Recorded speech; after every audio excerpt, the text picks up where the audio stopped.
Gimana hasilnya? Bagus. Bagus. Kita lihat semua ini hasil karya TDBA SMP Negeri Masyarakat sebagai bahan pokok untuk pembuatan produk sangrai kacang, kacang sangrai. Ya, alhamdulillah bagus hasilnya. Oh. Wow, banyak.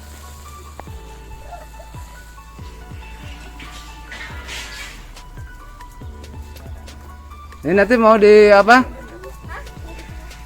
Ini untuk Dis- bahan pokok batan. pembuatan produk sangrai kacang. Sangrai kacang. Kita produksi untuk konsumsi bersama. Iya, Alhamdulillah sudah bisa dipasarkan hasilnya. siap. Dan ya oke, ini adalah hasil dari jerih payah pemikiran siswa-siswi SMP 5 Darang dan dalam TDBA. Ada kendala tidak ketika saat penanaman kacang ini?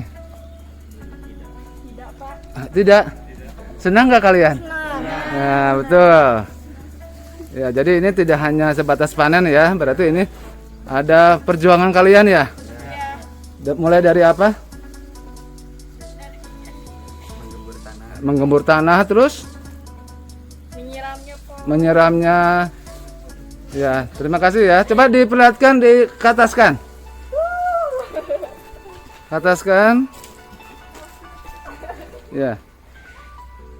Oke, Oh, mantap. sip.